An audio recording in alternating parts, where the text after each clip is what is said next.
Niki Black, how are you this afternoon? I'm good, good. How you doing? Doing good. So, you and I have known each other for a long time, Yeah. but for those who don't know you, why don't you tell us quickly who you are, what you do, and where you do it? My name is Niki Black. I am an attorney, and I'm the principal legal insight strategist at Innovating, parent company of MyCase, CasePeer, LawPay, and DocketWise. And I'm also a legal tech journalist, so I'm the bridge between lawyers and technology. Externally, I educate lawyers about tech, and internally, I provide insights across the business to help the technologists to understand lawyers in the legal profession. And that's how you and I met. You wrote a book, Cloud Computing for Lawyers. Yeah. What year was that, 2012? It was published in 2012, yeah. 2012. And we were still finding our way into the legal industry.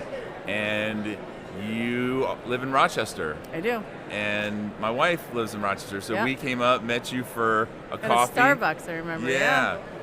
I don't know, 13 years ago? Yeah. And so my predecessor, today I'm with Infodash. I started a company called AcroWire back then. And I came from Microsoft. So I used to work at Microsoft back in the day. Started consulting on the side. Side gigs started making more than the day job. So quit the day job, jumped out, started a company. It's a common story on how tech guys become Yeah. founders. And I read your book and I immediately thought, wow, I know how outdated the legal profession is. This is, again, over a decade ago. The cloud, they're going to jump on this, right? Like, they don't want to manage servers. They don't love investing in technology. Right. So the cloud just makes perfect sense.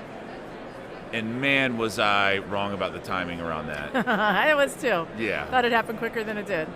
So it did not happen in big law in earnest really until post-COVID. So our product runs in M365 and Azure. We don't run on-prem at all. And that was a big bet. So we started development in 2018, and everybody was still on-prem then. But we're like, eventually they got to go to the cloud. And COVID hit, we were really close with the product, so we kind of doubled down, and then we relaunched as Infodash in January 2022. And we were very lucky we caught that wave. So big law really started moving their Microsoft infrastructure to the cloud around then. 2021. Smaller law firms, and I know you were dialed into the ABA tech show world. I think did they go sooner to the cloud? They were starting to, but the pandemic's really what pushed everyone into it, I think. I mean, that was the sort of the accelerant. And in a lot of ways, forced them into the cloud out of necessity, and then I feel like it made them more receptive to tech once they realized the value of the cloud, and that in turn kind of primed them to be ready for sort of generative AI, the tidal wave of that. So it was sort of an interesting series of events that kind of got us where we are today in terms of receptiveness to tech. So your book was, again, you were early to the party. I was too. I remember in 2014 I did like 24 roadshows in different cities through ILTA talking about SharePoint Online. It was called Office 365 back then. And it was if I'd have done that 10 years later, it would have been better. What about your book? Did your book inspire or motivate folks on the big end, small end, middle end in legal to look at cloud sooner, or did that kind of take its own path? Well, when the book came out in 2012, I feel like it almost didn't get published because it was published by the ABA's Law Practice Division, and I'd previously co-authored Social Media for Lawyers with Carolyn Elephant. That was published in 2010, and I pitched the idea of this book to my editor at the time. And it was approved, and the contract was signed, and I wrote the book. And the approval of that book, in terms of the copy, took like 4 times as long as it did for us to get the social media book. It was peer edited so many times, and in retrospect, I think it had a lot to do with the fact that there were still a lot of people that banked their business on on-premises solutions. And the cloud was a threat to the way that they did business. And I think that there was There was a lot of hesitancy to accept the cloud. There was a lot of fear-mongering that it wasn't secure. And I think that the idea that a book would come out that would educate and encourage lawyers to use the cloud made a lot of people nervous. So it really I was surprised it actually got published because I felt like it wasn't going to. And 2012 was still pretty early in terms of legal tech and the cloud. And I think that book, it had a shelf life, I would say, of about 3 years because tech changes quickly. And I think it really did help a lot, and it also made me more recognizable, and I was asked to speak a lot about the cloud. So I was also able to help lawyers understand how to use the cloud. But for years, the cloud usage, according to multiple surveys, kind of capped at about 35% going into COVID. So kind of, I want to say about 2015 or 16, it kind of got around 31, and then it got up to about 35, and then COVID hit. And post-COVID, it was up to like 54%, almost like 2021, early 2022, and it's just accelerated from there, like you were talking about, to, at this point I would say it's probably about 78, it should be higher. It's 80% probably that know that they're using it. I mean, everyone's using it, they don't realize it, so it's interesting. Yeah, there are still some areas of resistance or holdout, and I don't think law firms are resisting anymore, but vendors haven't really been ready. Look at like practice management, right? Like, the financial systems, roughly a third are in the cloud. Document management was on-prem until 2 years ago. They're really making a big push. On the iManage side, NetDocs has always been in the cloud, obviously. But some of this is on the vendors. The vendors weren't ready. It wasn't always or just the law firms. Well, and that's where I think that small law really did lead the way with the cloud because, MyCase was founded in 2010. The company's LawPay, which is payment processing, has been around since before. I think we celebrated our 20th anniversary of LawPay. So LawPay has been around forever, and that's essentially online payment processing, right? And then the companies that are also now part of Affinipay's umbrella, CasePeer and DocketWise, are also practice management in the cloud for immigration attorneys and personal injury attorneys. So, these tools have been around for a long time, targeted primarily towards solo and small firms. LawPay has, I think, it's either 40 or 60% of the AmLaw 200. So they're a little bit different. They're definitely have sort of penetrated that larger firm market. But across the board, primarily it's smaller firms and solos, and they're more able to pivot, right? And when you're a small firm, you have more incentive, especially as a solo, just starting, to move right into the cloud because it's more cost effective. You have this robust software that's immediately available to you and helps you run your firm, oftentimes reducing the need for an admin lift or an admin hire initially. So the small law software tools were already out there. It was the large law firms and it's the mid-size that I think are the most resistant to tech. The large law has IT and staff that in-staff IT that ultimately push them into the cloud, and they're more run like a business. But it's interesting to see how the different segments of the market and the different segments of the vendors that serve those markets have pivoted. Yeah, and back to the client side, there have been OCGs that have prevented law firms from entering in the cloud, especially the firms that cater towards the highly regulated industries like financial services. They flat out prohibited their data from law firms putting their data in the cloud. Well, what's interesting though is I don't know if this is, a lot of people don't seem to be aware of this, but the SharePoint, on-premise SharePoint breach that's occurring right now, it's pretty unbelievable what's happening with that. And I'm personally impacted by this in a way. It wasn't that particular breach, but a couple months before, my accountant was it's a regional firm in New York. Their files were breached, and it was all of the organizational folders. Those folders that you provide them with all the supporting documents. That's what was breached. So that's a lot of financial information. That's really confidential and secure.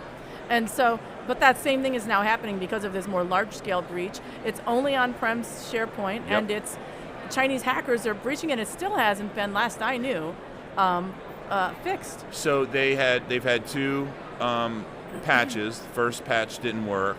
The last patch, last I heard, did, but they said that about the first fix as well.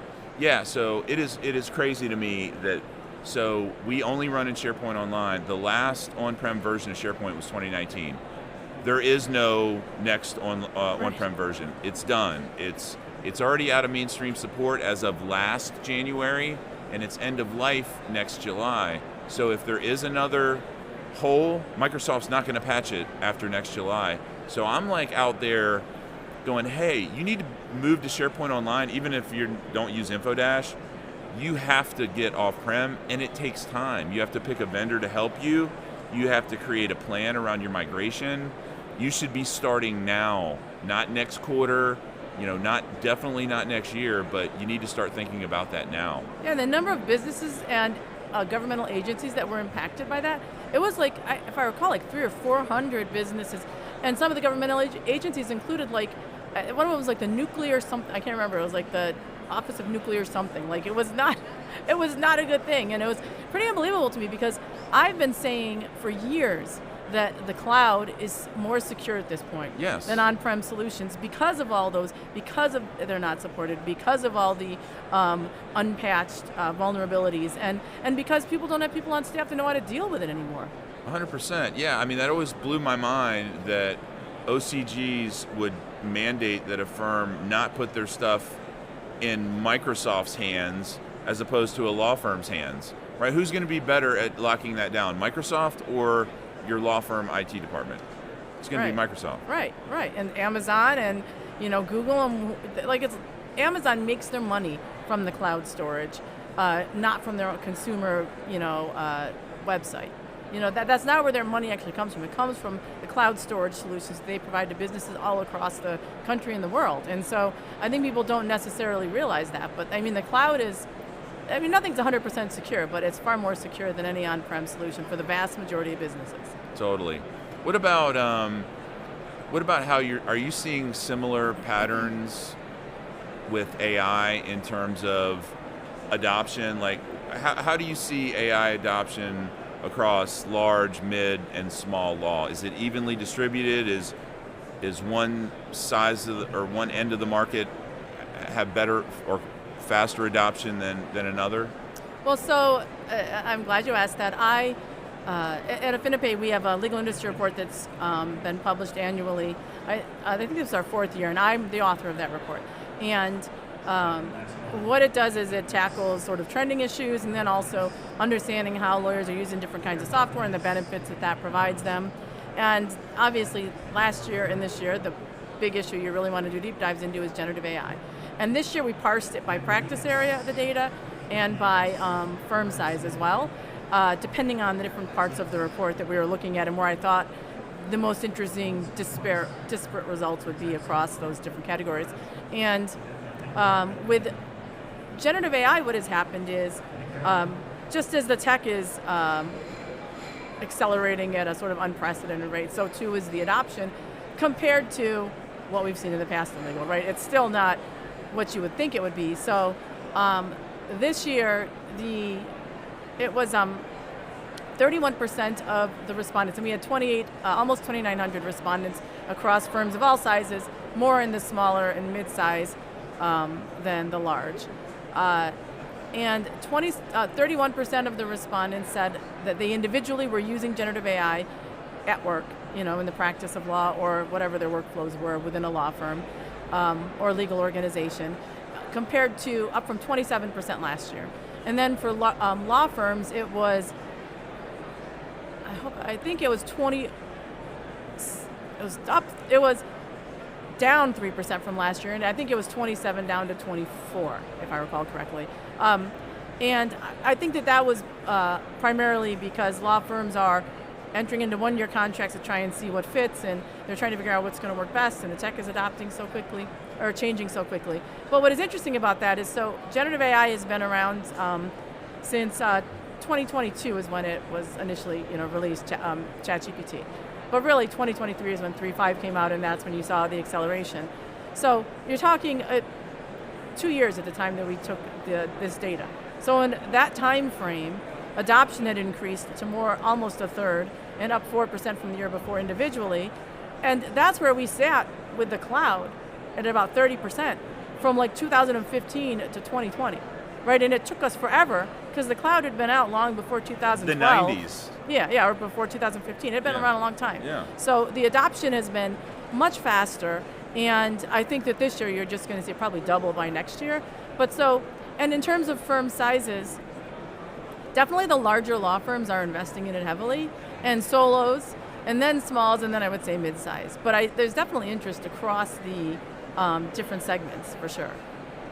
What do you think about, so I give a lot of thought to the future and where Big Law 2.0 specifically is going to land, because they're our customers. I am solely dependent upon large law firms for revenue. So I think about where things are going to land quite a bit. And I'm curious what your thoughts are on, the law firm world is extremely fragmented.